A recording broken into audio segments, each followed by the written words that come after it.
So good day to everyone, and thank you again for joining us. Today's webinar in discussion is with our ecosystem partners from Polygon. We're going to be talking about how to leverage blockchain technology in your own business model.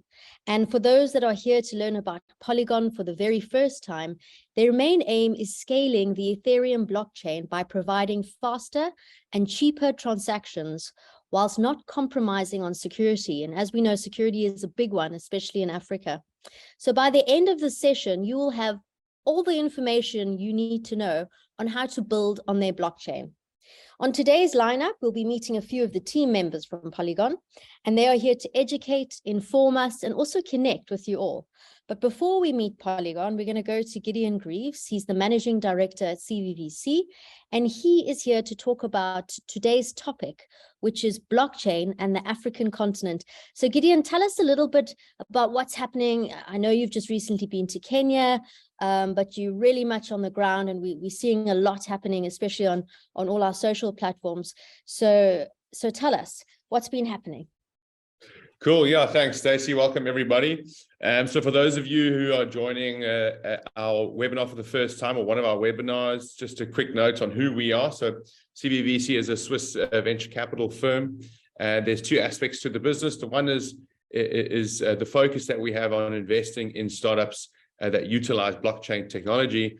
And then we have a business that stands next to CBVC called CB Labs, where we focus on ecosystem growth. And we have different things that we do within that business, from doing reports to events, to having co-working spaces. And I think to have this ecosystem asset within the CBVC wider ecosystem is really important when you're launching into an emerging market like Africa and focusing on an emerging technology. And we're also, as Stacey mentioned, very excited and proud to announce the partnership between CB Labs and Polygon. I think we're very much so aligned, where we see the opportunity in Africa and to really build out the ecosystem across the African continent, and the strong utility that we're seeing from entrepreneurs coming up with different use cases and applications on blockchain in the African continent. What I've also really come to like about the Polygon team is that they focus on all aspects within the ecosystem. They're not just focusing on developer growth or ecosystem growth within Polygon, but they're looking at bridging the gap between Web 2 and Web 3. There's a big focus on social impact. There's a big focus on bringing enterprises on board as well. So we can definitely see that we're aligned in that way, where we're focusing on the long-term vision of Web 3 becoming mainstream, increasing adoption in the space. And on that note, of course, we've launched into Africa last year in July. For those of you that don't know, I think it stands a testament to show that our founders in Switzerland thought to themselves, well, we need to scale this business. Let's go outside of Switzerland. And the first place that they thought of launching was Africa. So I think that really shows you the opportunity of blockchain on the continent. More so now than ever, I believe. Of course, with a lot of crazy stuff that's going on in the market, we can see a lot of conviction sometimes, maybe not as strong as it was before. And I think that's where Africa actually comes into play. And we can see from the statistics that the amount of funding going into African blockchain startups is still increasing, when other parts of the world it has started to decrease as we're in this bearish market. And I think what's great about the African continent and the entrepreneurs that are coming up with these ideas is, as I mentioned earlier, there is a lot of strong utility. Whilst the rest of the world and the developed markets are focusing a lot on the speculative assets in the space, the entrepreneurs and the startups that we engage with in Africa are really showing the rest of the world about the true use cases of blockchain and focusing on strong utility and solving real world problems. And there's a great example that I like to give, something that happened in South Africa recently, where there was some fraud, where tens of millions of dollars went out of a hospital, a government hospital, through tenders that weren't monitored correctly. And this is where an enterprise like Polygon, or an organization like Polygon, can really bridge the gap between the old world, the legacy world, and the new Web3 world that we're going into. If there was an application that this government hospital used to issue these tenders out and track all the transactions on chain, we would never have to worry about what we call in South Africa tenderpreneurship, corruption within tenders. And as someone that is a taxpayer, of course, we want to have the ability to look through a public blockchain and be able to audit where our tax money is going. Can you imagine if there was no fraud in that example, all of that capital could have gone into educating blockchain developers in Africa. So I think that Africa is the next big destination when it comes to blockchain. We recently traveled to Nairobi to look at launching in Kenya as well, and there's a lot of activity on the ground. So the excitement and the conviction on Web3 and blockchain in Africa is as strong as ever, and I think that there's still a lot to come and a lot of exciting times ahead, and we're really excited to be on this journey with Polygon as an ecosystem partner. So I'm keen to now hand over back to Stacey and hear more from the Polygon team about the activity with regards to the African continent and blockchain. Thank you, Gideon. Very exciting to hear all the things that you have to say. And now over to Kume. So Kume, it's always so lovely when we have a female here in the space and just to talk. So thank you for giving us that representation. So Kume is the founder and CEO at Afrovalley, which is the blockchain agro cross-border commodity trading and logistics platform.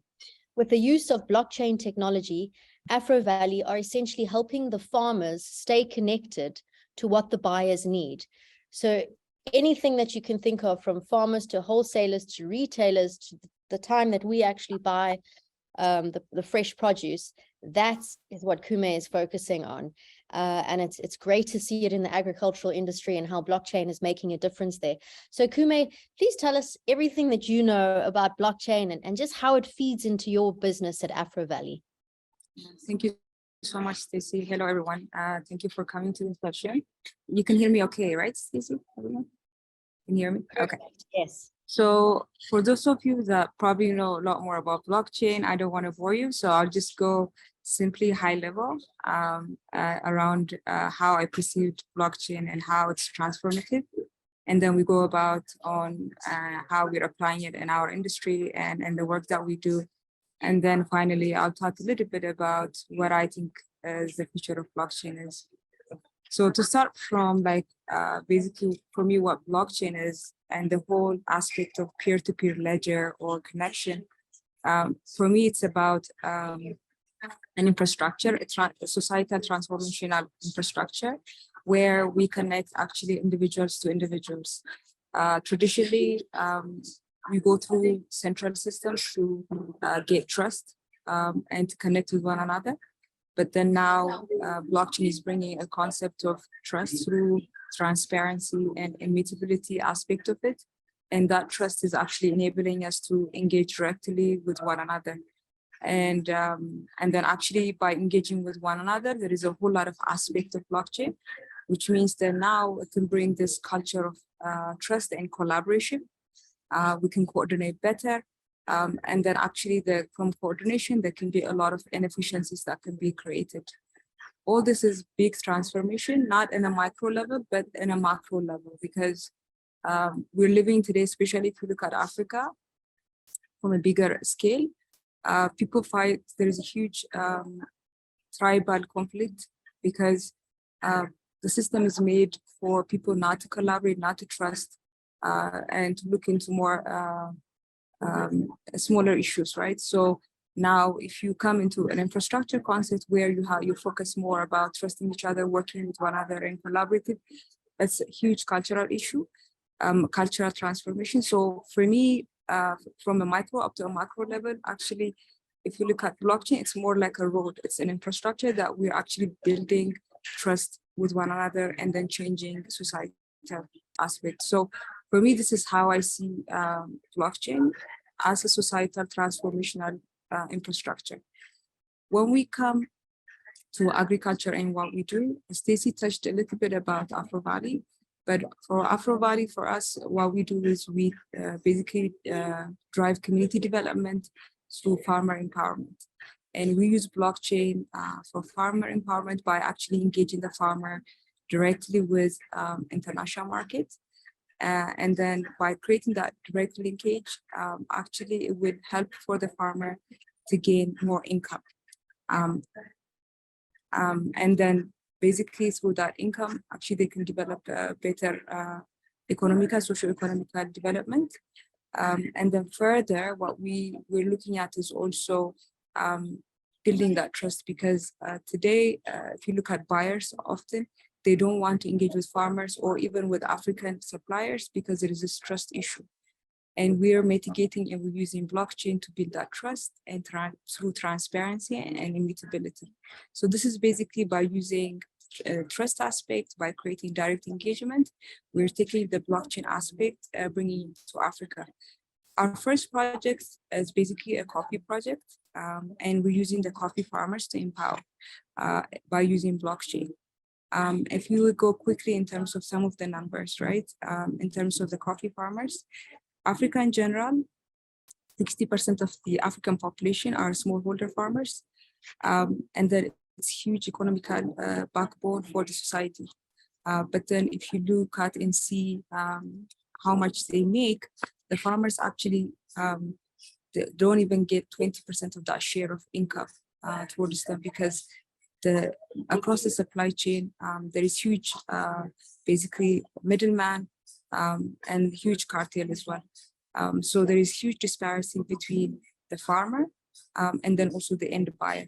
So the farmer does not understand the demand, and the buyer doesn't engage with the buyer, and the buyer pays huge amount of money because the inefficiencies and huge middleman that's presented across the supply chain. So and then this is actually not only creating issue in terms of income to the farmer, it is actually impacting productivity and quality and the sustainability of the sector, because the farmers, they don't know what the market wants. They don't produce how the market wants it. They're not motivated to do the job because they don't get the incentives. So for them, they see it as a cash crop. Cash crop means they produce something, they get quick money, and they really not focused on delivering on what the consumer wants. But if I look at also when it comes to coffee project, Ethiopia in general, it's the origin of coffee. But then if we look at our market share, we don't basically address what the market wants. So basically our addressable market is around about, I think, close to 100 billion, but we basically deliver about 3% of that. Even if we're the origin, and then we have huge land mass to produce coffee.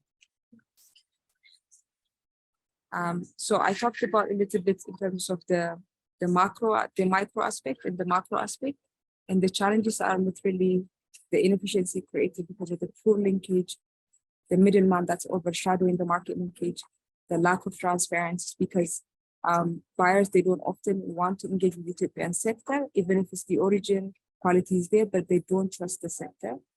And then ultimately also this lack of coordination between the different sectors, the trade sector, the tourism sector, and the logistics sector is actually disabling it from buyers engaging with the Ethiopian market and then also engaging with the farmers.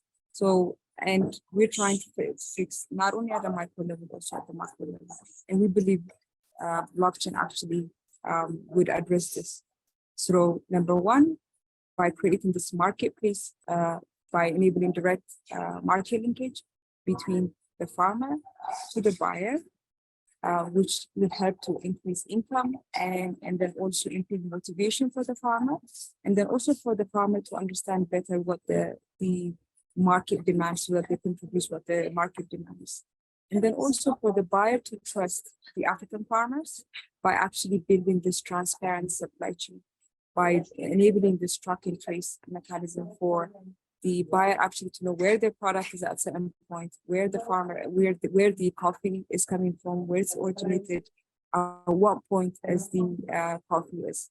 Finally, what I did not mention in the slide is also what we call the smart contract aspect of the blockchain, because once the buyer and the farmer gets into a contract, normally contracts are managed manually, but then by enabling smart contract, we're actually creating this automated, efficient arbitration mechanism between the buyer and the farmer, which actually helps both to trust the system. Number one, to get the payment on time. Number two, to validate all the documentation. Number three, also to make sure like everything is met as agreed without intervention of any middleman or basically a manual system. So all this combination of direct engagement, trust, automation would build this trusted system for basically for the buyer to engage with the farmer. And ultimately, those would be satisfied. Basically, the farmer would have a better income. He'd be empowered.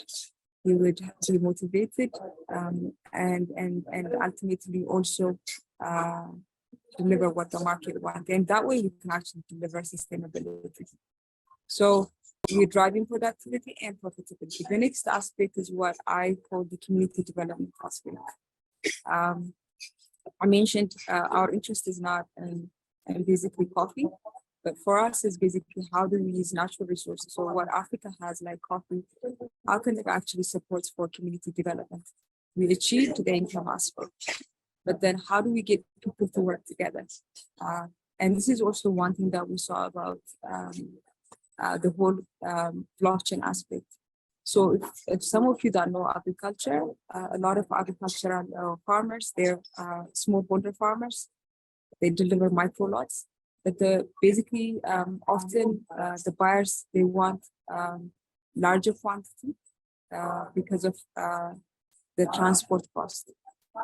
So how do we get the smaller holder farmers to basically deliver what the market wants? And this is just through unions and through cooperative mechanisms for some of you that know agriculture.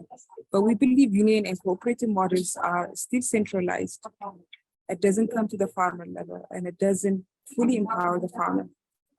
So we had to think a way to basically how do we bring this decentralization mechanism in terms of structure to a farmer level. And we use what we call the DAO mechanisms and a governance mechanism to basically dismantle this union model to come to the farmer community where the farmer can actually nominate each other and then build this governance mechanism according to a rule they agree to deliver basically an aggregate quantity for the market. And then also if they want projects to do within their community, they can use this DAO mechanism with smart contract and actually arbitrate how they want the rule to be. So we bring in the governance mechanism from a centralized to a community level that would be managed in this decentralized way. So through this, we're building communities and ecosystem to drive sustainable development. And that community development aspect would be applied also in the coffee sector. And then through that, they will learn community leadership, collaboration across the community, and then also deriving sustainable development and community development using that. And basically, this is the overall aspect of the project for us that we thought by using coffee as our first project and coffee farmers to drive community development. There is an extension project that we do. I won't touch on that because we're focusing on blockchain, but there is the technology aspect because some people ask me, how can you describe blockchain to farmers? Because this thing is a complex concept, not only farmers, even for people that are in Web2. So we have what we call the hybrid model. So there is the technology aspect, but then also the physical aspect where we actually educate farmers in a very lame manner, and not in a very understandable manner on the project that we're driving, the technology that we're bringing, how it actually is supporting them in terms of their day-to-day work, in terms of aggregating their coffee or even building the community within themselves, and how actually we're managing contracts, how we're actually also creating transparency for them also to track and trace their system. And we have physical, basically community hubs across different locations where we actually support farmers in the digitization aspect, bringing them into Web3, and then also supporting them in the agro space as well. I talked about earlier also on the aggregation aspect, transforming farmers from like individual farmers to community leaders. This is where we bring in the DAO model. And this is basically this aggregation model, or decentralizing the union model, actually will help not only for them to be efficient in their coffee sector, but then actually to create the next leaders and community developers. And then also for us to incentivize good leadership and governance, because we also have a token system attached to this governance system, where for any good leader that's actually nominated within the community, supported the community, they will be incentivized for good leadership. And they're bringing close community support among them, building trust. And then actually for them, for the opportunity to lead their community instead of a union coming from a different body and trying to support them. And this is what we call the decentralized autonomous organization initiative within the agro and coffee sector. And we call it the Bunako DAO. And the Bunako DAO, Bunako means in our own language, my coffee. It's a way for us to drive basically ownership within the farmers, for them to say this, we're entitled to our coffee. And then the DAO is basically for them to create governance within their own coffee sector. That's about it.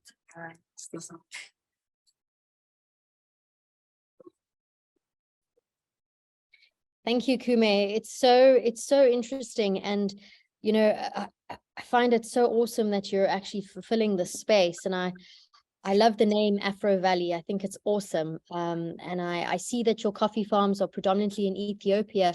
I wanted to ask you, where are all the other farms? I saw Kenya there, but I thought you could tell us just about where Afro Valley is already making it easier for the farmers. And then I wanted to ask, where are you exporting to? I see you focus on the international marketplace, so it's good to know where is the produce going. And how did Afro Valley come to be born? Do you come from a farming background, or it's just really cool that you're so passionate about this? So tell us a little bit about the human element of it. Okay, fantastic. So let me address from basically our market size and where we're operating. Afro Valley is based in Ethiopia, but then we have an extension in Kenya, because Ethiopia and Kenya are quite close in terms of culturally. There is the Oromo region, I don't know if you know, within Ethiopia, which is about 40% of the population in Ethiopia. But if you go to Kenya, 20% of the community is also from the same Oromo community. So there is this border that was created because of colonialism in the past. So we strategically went to Kenya because we believe blockchain can actually bring this community together, creating this borderless Africa. So our penetration is not only just in Ethiopia, but then also in Kenya. And we're trying to create this community, actually even having the physical location at the border, trying even for them to come and actually co-brand together, to work together by bringing two different unions, by dismantling the union first and enabling this collaboration across the two countries, creating this borderless concept, and also for them to produce co-branding and coffee products so that they can actually deliver to the international market. And mind you, these two communities actually normally they fight because of land, because they're gypsies. So normally they have this conflict of land. So now we're trying to change the thinking, the culture behind it, and by focusing in terms of producing a product and a brand, and so that they need so that they know that both of them, they need each other to coexist, and then they deliver a product and actually delivering peace among themselves. And some of the market that we are actually delivering is mostly right now is in the Asia market, because Asia market is still the income is growing. The competition is not as stiff as Europe market. And then for us, it was so much easier to engage farmers through the Asian market, because the Asian market, actually, you can try, even if you fail, they're willing to come back and try again. The European market for us was there's so much competitive, and the markets are actually dominated, and it was very difficult for us to get engaged with what we call engage with the farmer model. So Asia was much more easier for us, especially the South Korea market, because that's a growing market, huge domestic income, and a larger population as well, and China. And then those are the two questions. I believe the third question is about how was Afro Valley, incepted, and was my background from agriculture. Actually, for me, I was far from agriculture. I was in the travel sector, in the aviation sector, for almost like 12, 13 years. When I came to Africa, finally, I traveled across about 6 countries working on a transformation project in air industry. But when I came back to Ethiopia, I didn't see a lot of people using basically airlines to travel. They're not participating in the transport sector. So the transport sector was not actually growing. And then the economy was more into the agriculture. So for me to bring social welfare and development, I thought I would tap more into the agriculture sector. So if you look at strategy transformation, it doesn't matter which sector it is, as long as you know how to drive it. So for me, it was easier for me to come back into agriculture and learn quickly in terms of what the sector brings in, and then bring in some of the learnings that I had in the past to drive basically what I call transformation. So I'm passionate about society. I'm passionate about community development.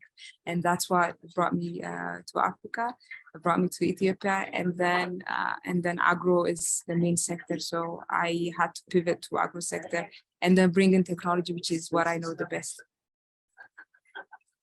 That's awesome, Kume. The world needs more of you. So thank you for sharing your story and telling us all about Afro Valley. Okay, so now we're going to go over to Arnoud, and Arnoud is going to tell us all about what is Polygon. Arnoud is representing Polygon in France, and he also covers the African continent. And his main objective is to meet with businesses like yourselves, perhaps, and understand the current use of blockchain that you're using and see how Polygon solutions and infrastructure can either match or, I'm sure, do even better. So Arnoud, tell us, what is Polygon and how can it be used in businesses? Can you see my screen? Yes. Wonderful. Hi, everyone. Thanks for attending this webinar. And thanks to Kume, because I feel it's very important that people attending this webinar or watching it a bit later understand that there's already some use case applied with the technology on the African continent. So on my side, you will hear about what is Polygon. For those of you who have not heard of Polygon yet or know Ethereum, I need to start with a brief explanation on Ethereum itself.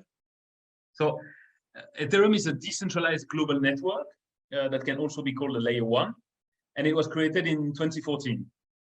It provides developers with the tools and the platform to build decentralized application, also known as dApps, if you've heard that word. And it has rapidly attracted thousands of popular dApps, and the transaction fees became higher and higher due to the high use of the blockchain at that point. So this led to one but substantial problem. There were too many dApps and projects that wanted to use Ethereum, and that pointed the need for scalability on Ethereum. So comes Polygon. The formal definition would be a multi-approach layer 2 scaling platform, which means it focuses on providing scaling solutions to Ethereum to allow builders of dApps to build in a faster and cheaper environment. It's also public and permissionless, which means anyone can build on Polygon. So anyone after this call would be keen to go and build on Polygon. You don't need anyone's authorization. It's open. Coming back to the network itself, it was previously known as the Matic network. Now Matic remains the name of the token that governs the platform. And the network was renamed Polygon in 2021. It's also sometimes referred as Ethereum Internet of Blockchains. And you'll see why in the coming minutes. In the context of scaling Ethereum, the development of Polygon led to a 99% reduction in transaction fees. It brought higher speed on the blockchain as well, as it's more than 200 times faster than Ethereum, the main network. And it is a sustainable and carbon neutral platform.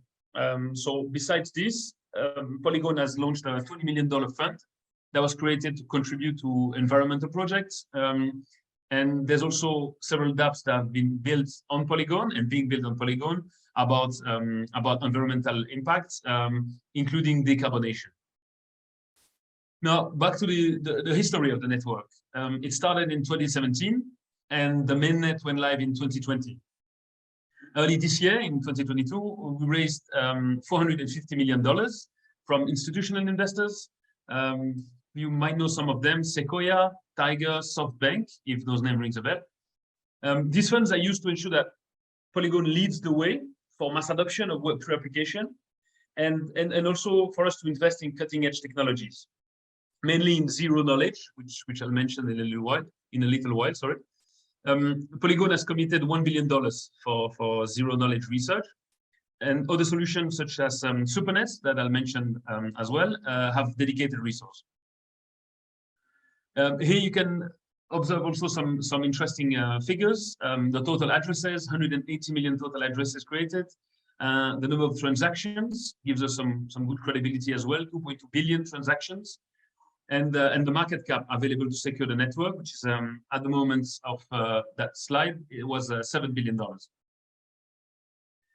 There's many benefits of building on polygons, both on the project builders and then the developers themselves. Let me highlight 3 of them. So as you see, ETH compatibility. So it's leveraging on Ethereum, which gives Polygon solutions the security of Ethereum network, the interoperability with other chains, and the fact that it's easy for developers to build on it, and it's modular. Now we come to the solutions. So I'll mention this in the case of enterprises, but those solutions, either one of them or 2 or 3 together, can be used for startups, for any projects that want to build on Polygon. Let me give you a rundown of these solutions, but the idea here is not to have a deep technical dive, rather to show a good overview of the approaches and how they can benefit businesses. But I'm happy to send materials to whoever's interested afterwards and to keep the conversation going on those solutions. So here we start with the POS. This is the proof of stake chain, which is a side chain to Ethereum. What does that mean? It means it's faster and it allows for more transactions per second than Ethereum itself. And a side chain means it runs in parallel with Ethereum, and it relies on Ethereum for security, as I mentioned earlier. This is currently the most popular solution. Then you have the ZK rollups. If you dig a bit deeper, you'll hear about Midden, Zero, and ZK VM, which are all ZK rollups with different features. ZK means zero knowledge, and that means that you can verify information without actually knowing the information, make it simple. And then rollups mean that transactions are batched, which allow to reduce or suppress the network congestion. So they also help tackle application around privacy because of the zero knowledge. And last but not least, they're highly interoperable within the Ethereum ecosystem. Afterwards, you have the SuperNets. They are an end-to-end service that allow developers and enterprises to build custom networks for the application and use cases. And to sum up, they allow the deployment of your own blockchain, but using Polygon infrastructure. So each SuperNet is usually built for a specific application or specific project, and they're currently backed by $100 million fund from Polygon Treasury for the development. Following here, we have Polygon ID, which is a blockchain ID solution with the ZK-based privacy, so zero knowledge-based privacy, and it provides a decentralized digital ID to the user, and it protects user privacy. So basically, it allows the user to remain in control of their identity online. Besides the solution present on here, we have Avail. It basically solves the problem of data availability on the blockchain, and it's basically a data availability layer. I'm not going to go deeper on that solution, but please contact me if you'd like to. Then we have Polygon Nightfall, which is most likely specific for enterprise. It's very relevant for industries. It's a roll-up scalability solution. So remember that roll-up means that transactions are batched, and it's focused on the privacy of transaction. It's being developed with Ernst & Young, and it allows private transaction on the Ethereum mainnet. And here, all the solutions mentioned, they're highly composable. So they can be used in any projects, in any enterprises, in any use case, and all around DeFi, NFT, gaming, DAOs, and many more applications. Here you see on the slide a few companies that decided to build on Polygon lately. This is not exhaustive. There's many more that build on Polygon, and there's many more to come. And I'm going to dive a bit deeper on some of them that you see here. So let me illustrate those names mentioned by presenting you some use cases. Some of you will have heard of Starbucks and the new loyalty program. They started in the US, but it's meant to expand. And they launched a new loyalty program that's based on Polygon.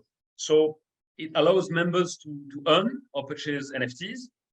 Those NFTs represent digital stamps, like your stamp on the loyalty card, on the old loyalty card, sorry.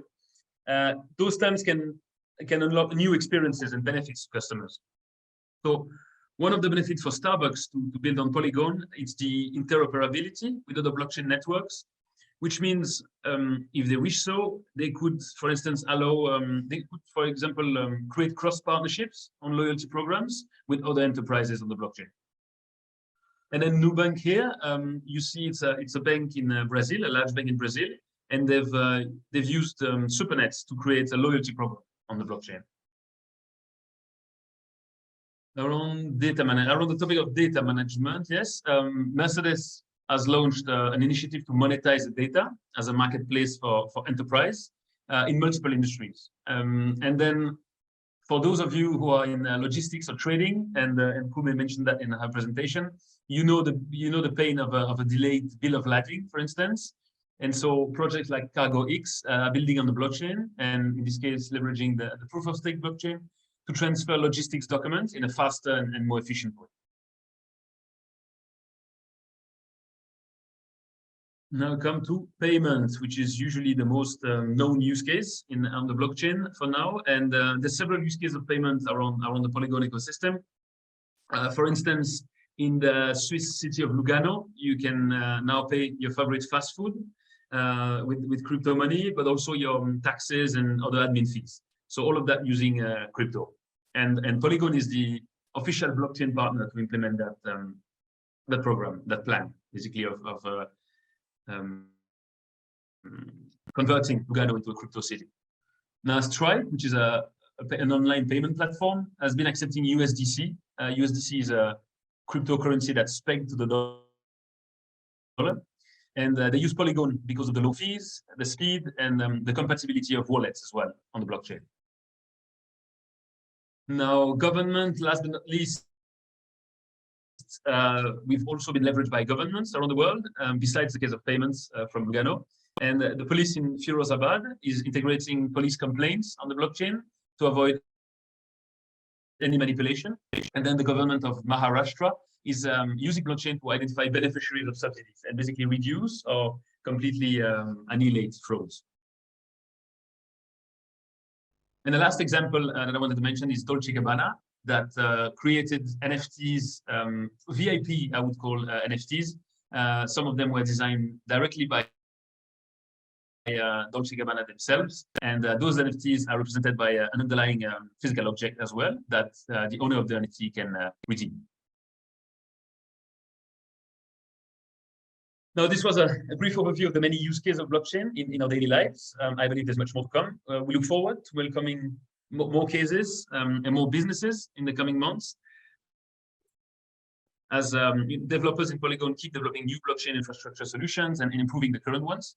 So coming back to Africa now, the mandate of the team in Africa is to get in touch with projects, with enterprises, to understand the use case on the continent, and to advocate Polygon solutions to understand how they can match those use cases. But that mandate is not limited to enterprise. Polygon also has activities ranging from developer supports to startup supports, and as well as a dedicated impact program called Polygon Impact. And I'm now passing the mic to Eduard Peris, who will introduce you to Polygon Impact and the various initiatives taken and planned on the African continent and globally. Thank you very much, Eduard. Thank you, Arnoud. That was awesome. Really, really insightful. And how fantastic that Polygon is associated with so many great brands like Dolce & Gabbana, Starbucks. It's really, really fantastic. And it would be so fantastic if our government could use those same things for the crime and corruption that we face here. So it will be very, very interesting and wonderful if if that happens and gets implemented all across Africa. So next up, we have Eduard. Eduard has all the experience in international development. He now runs Impact Plus, which is Polygon's close partner for the implementation of the organization's social impact strategy. And a lot of these projects are being used in South Africa, Kenya, and Nigeria. So let's hear about some of these use cases, Eduard, and how Polygon is making an impact in our business and essentially improving the lives of others. Thank you very much. It's such a pleasure to be here. We've been collaborating with CVBC for a long time, and I'm happy to see that the collaboration is getting stronger by the day. So it's a pleasure to be here with my colleague Arnoud. I was listening to Arnoud, and it never ceases to amaze me how much Polygon is doing and is leading the industry, may it be in gaming, may it be in relationships with enterprises, Starbucks deals, the Disney deal, etc., right? But I think that for Polygon, this is not enough. I think Polygon wants to be a blockchain that is at the tip of the spear when it comes to technology, when it comes to adoption, like Arnoud has said, but that also cares, that also finds that it has a purpose. If at the end of the day, we don't try to make this a better place, what's the point of it all, right? And I think this is something that resonates very strongly in all the Web3 community, of course, but particularly it's something that we are finding within the Polygon community. And hence this initiative of Polygon Impact, of seeing how can we apply this wonderful technology to everything that is impact, right? Impact in the longer sense of the term, how do you make people's lives and the planet a better place? So why do we think that blockchain can revolutionize the international development space as it's been revolutionizing other businesses, right? Well, this is a space that's been active for many years. Everybody knows of big organizations like Mercy Corps, DFID, USAID, and I could mention lots of names in this space, many of which have been doing have done very good work, have had very positive results around the world. But it's still an industry that has its things like every other industry, right? That can also get better, like every other industry. And one of the criticisms you sometimes hear about the industry is that it's generally a bottom-down industry where ideas and opinions come from big ivory towers and then trickle down into the field. That there's a certain opacity to what is going on, right? How are the funds arriving? What is doing? Who is doing who? What? Etc. And a dependency of very large international organizations. So this is where I drank the Kool-Aid, where I saw that blockchain, and particularly this initiative we're doing with Polygon, can actually make a change there, right? When you look at these issues that this industry has, and there's not a lack of will of people that want to help. That's not a problem. The problem is, how do you overcome these specific issues? Well, this is where blockchain can come in, where you have a solution, and I won't go into all the technical details of this, but it's much more transparent because everything on the blockchain can be seen by everyone forever. So it's actually set in stone. Funny enough, it's a 360 circle. Second, it allows for startups to take the lead. Instead of coming from very large organizations, you have ideas springing up from everywhere, from different countries. I've seen them in Kenya, I've seen them in Nigeria, I've seen them we see them today with Kume, etc. Right? They're springing up at a tremendous speed. It's a decentralized solution, which is always a positive thing. Decentralization of power can help come up with better ideas, with more people thinking about things and being able to apply their own ideas. And the other advantages that Polygon is helping develop, like these knowledge solutions. So all this creates a less bureaucratic environment where you can actually get stuff done, right? So how do we go about harnessing all of this? Well, the first thing that we need to understand is that I would say that we are roughly, when you look at blockchain, in 1903. What do I mean by this? 1903 is the first flight of the Wright brothers, right? Blockchain is a nascent industry where the airplanes are starting to take off. And I am convinced, just as like the airplane industry, in a few years, we're going to have jumbo jets flying across the oceans and across the skies everywhere, right? So we need to understand where we are, and we need to work towards that second stage, right? Where we have first seen a development in the DeFi industry, etc. And now we're looking at other industries that are catching up really fast, and this is where international development is. So how are we looking at things? How are we trying to move forward? The first thing is to be very humble about it, to understand what's going on, to try ideas, understand that these can fail, that some will move forward, like in every industry, and that lessons can be learned. So we have a strong research component. Jointly with CBVC, we'll be working in the next few months on a report to see what are the top projects in the industry, what's working, what's not working, what are the lessons learned, so we can all learn from them and advance and towards those projects that really have an impact on people's lives. The second one is that we would like to try to implement our own projects. What works, what doesn't, but really getting our hands into it. For example, as Arnaud was saying, Polygon has taken the lead in the number of blockchain developing trainings, etc. But does everyone have access to these trainings? Are we supporting those communities that should be accessing these trainings? So we're specializing in finding those communities that would welcome a hand. It always has to come from the community, not from us, of course, right? Identify those communities that think there's a need for them to learn blockchain, be able to code and enter this industry. An example we're currently working on is in Brazil, in the refi industry, everything that's regenerative finance. Regenerative finance is all about the carbon credit market, right? And there are many projects and some that are being built in Africa also. But there are many projects where trees are being planted in order to offset emissions, etc. But the local, and this goes on the blockchain, right? That's the blockchain component. And then there's a sale of those credits. But what we're seeing is that many of the solutions are not including the local communities that live in those areas. So we are, for example, we're doing one next week, doing meetups with local communities for them to understand what is happening in their land, how that market works. And then they can decide what they want to do with it. Do they want to participate more? Do they want to participate less, etc.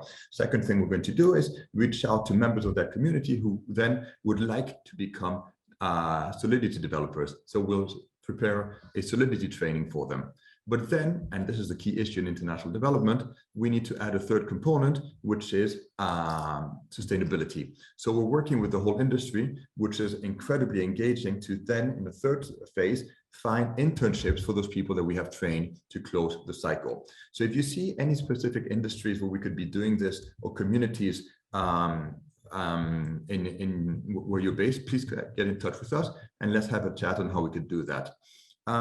Thirdly, we are noticing that there's tremendous interest right now in the blockchain space by large players who such as Mercy Corps, World Food Program, etc., who also get this idea that these projects should be locally led by local organizations. They're putting up support for local startups, etc. So which we're working towards putting in place partnerships with them.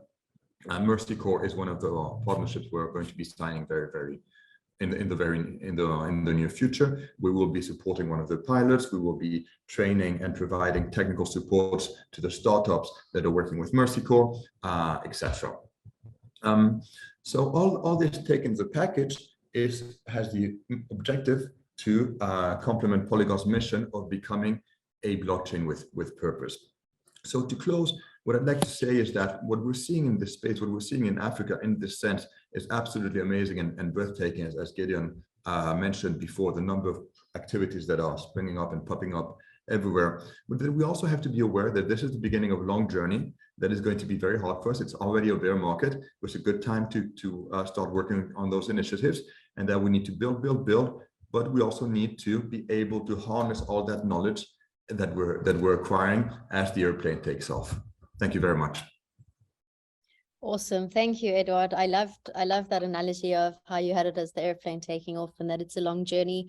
And I think with anything great that we build in life, it does take time and it takes hard work. So thank you to your team at Polygon and for everything you guys are doing. And as you said, Polygon really is blockchain with purpose, which is what we can see now. So now it's time for us to go to our Q&A section.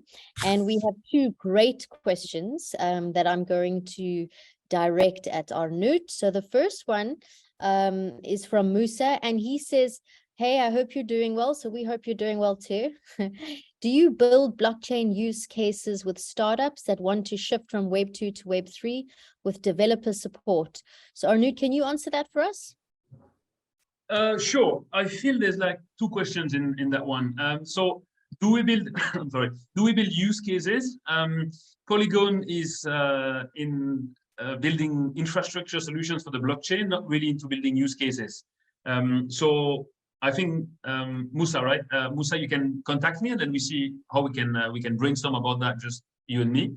But we don't really build use cases themselves. Now, when you talk about developer support, I know that there's a specific way to request for support when you have an established project, and I can either send it to you by email, or we can get in touch on a phone call to discuss that more.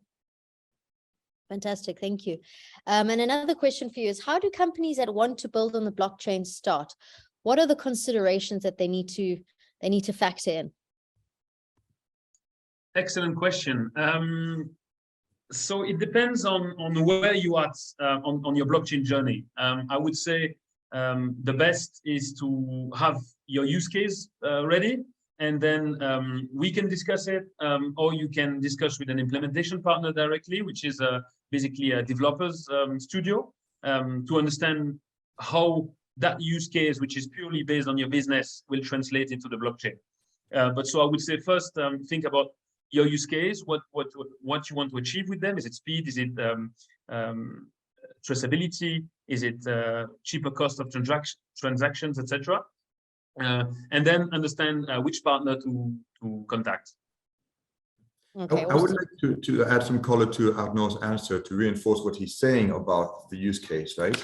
What I think is super important is that you need to focus on the need. Don't focus on the technology, right? Blockchain is very popular. Blockchain can solve many things, but blockchain is not always necessary.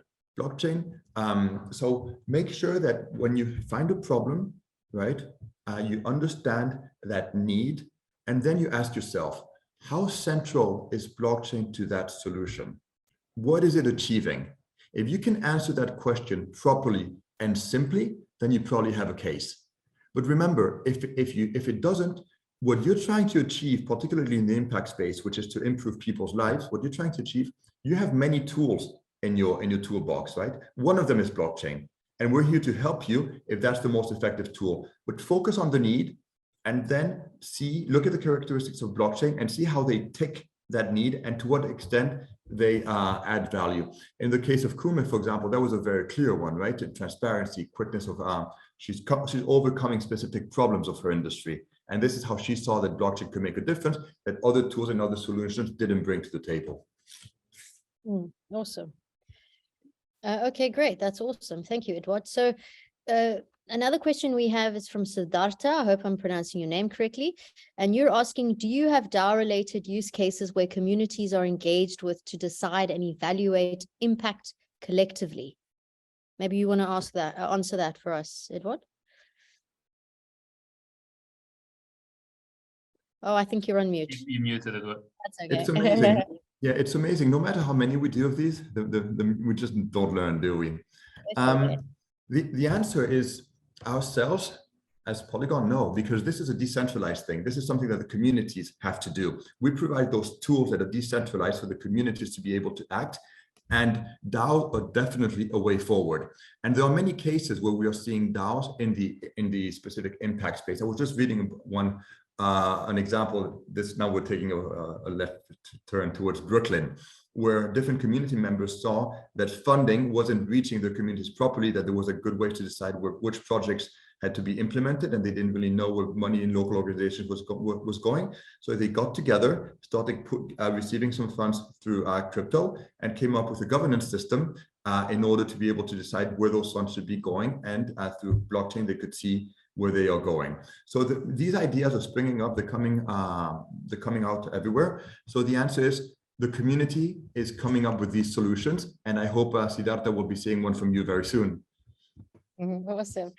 Siddhartha's actually got another question. With the Ethereum switching to proof of stake, is the value proposition of Polygon with respect to speed and gas fees grown weaker now? I don't know who wants to answer that. Arnoud, I can take that. The answer is no, but I can elaborate a bit more.